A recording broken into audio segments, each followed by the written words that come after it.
This is the most underutilized technique when it comes to bladder urgency. Hi, Madeline Golick, pelvic health physiotherapist practicing out of Mississauga, Ontario, Canada, and this technique is so underutilized. It is simple. You can do this technique anywhere, and it's completely free. And that technique is breathing. So I will often tell my clients, when you feel a sudden urge to pee, the first thing you need to do is take some deep breaths. And I'm going to share with you the visualization I give my clients. So I want you to imagine your bladder is a water balloon inside a big balloon. So this big balloon is your entire abdominal wall.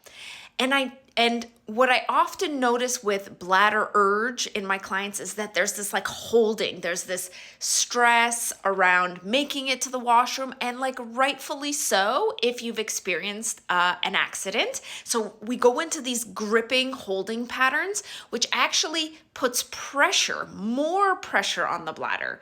So if we can pause for a brief moment and take a deep breath and expand the abdominal wall, it will begin to lift some pressure off of the water balloon.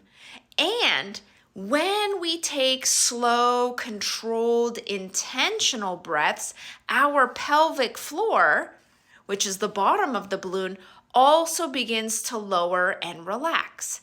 And this may seem completely counterintuitive. Why would I relax when I feel like I'm going to pee my pants? And it takes a little bit of practice. I know it's counterintuitive, but as we take pressure off of the bladder, that can decrease some of the sense of urgency. When our pelvic floor relaxes, as we go to get up or as we go to walk, we're going to be in a better position to actually engage the pelvic floor should we need it to make it to the bathroom. But when I'm in a gripping pattern, I'm holding everything, the reason leaks can happen is because I get tired. The muscles get tired and they let go and fatigue.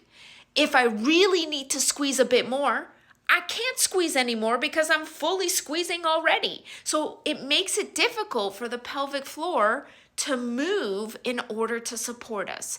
So usually step one of urge management is starting to pause and expand the abdominal wall. Start to think about taking pressure off of that water balloon.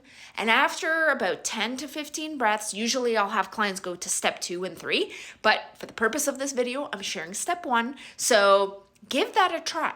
Take 10 to 15 breaths and then get up nice and slow and begin to make your move to the washroom.